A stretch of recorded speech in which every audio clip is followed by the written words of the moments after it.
The first time I saw The Bad Seed was, of course, in the movies, not on TV. It was in 1956 or 57. I guess I was 10 years old.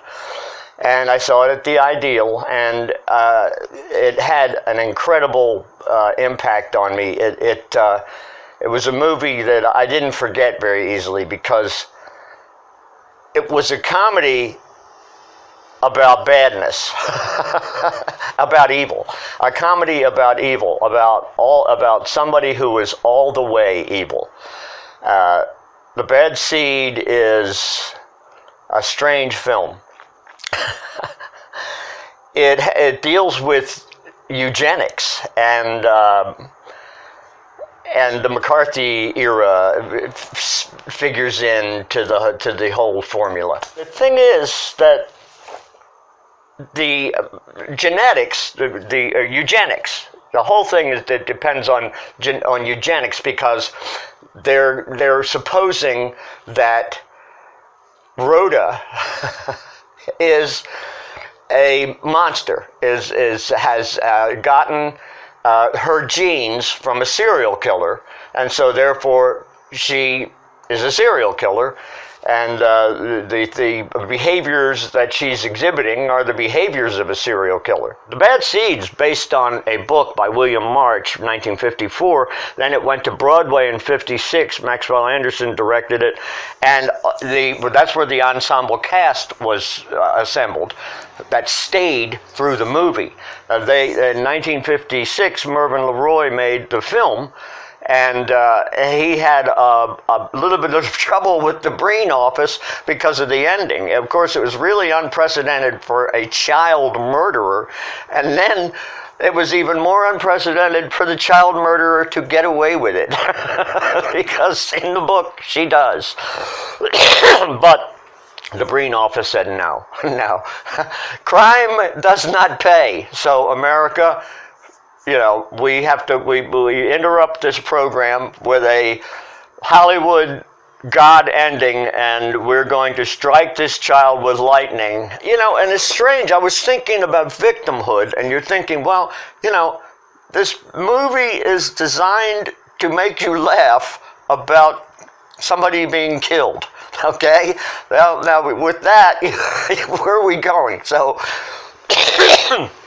the two main victims, Monica Breedlove and LeRoy, are kind of set up by the author to look like people who deserve being killed, because they can really get on your nerves, or they're really creepy. One or the other, and those things that Nazi eugenics dictated was aside the fact that if your mother was a serial killer, you will be one. That it was okay for a god to kill anybody that was evil. Eileen Heckert's performance was, I think, the best performance in the film. She was totally robbed of the Best Supporting Oscar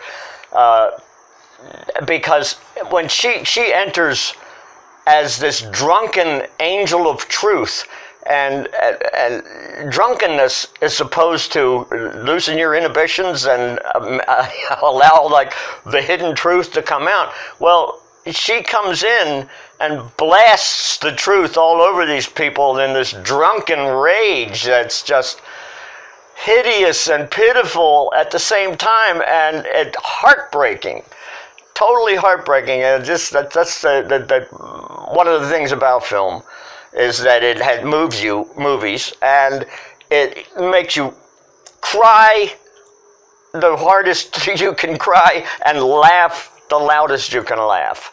That's a great film. That's a powerful film. And Nancy Kelly was nominated for an Oscar for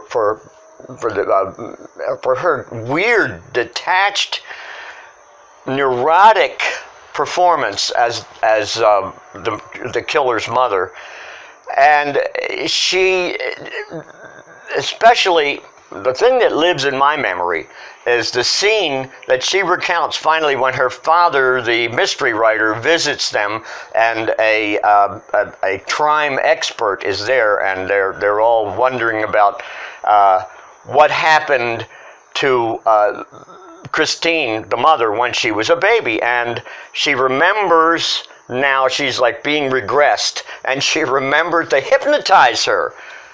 That's right, they hypnotize her, and she remembers hiding in the tall grass while her mother, Bessie Denker, the serial killer, wildly tears around looking for them to kill them, her and her younger brother. And the kindly writer finds her and adopts her.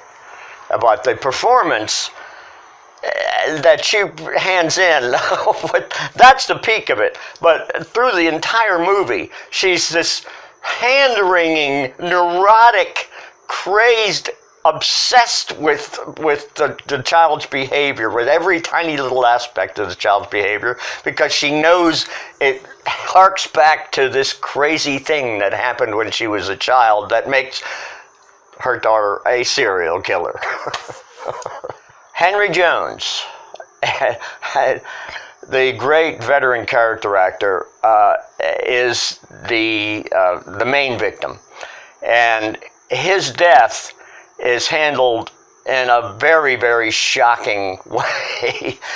Rhoda finds him hiding in the cellar on a stack of papers, and she blithely lights a match and throws it in, and then locks the doors and listens while he burns to death.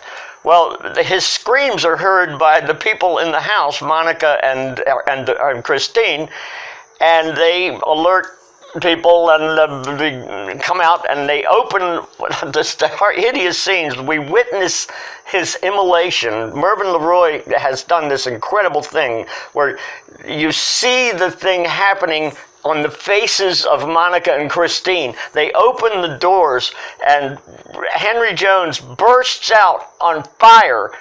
You don't see him, you hear him screaming.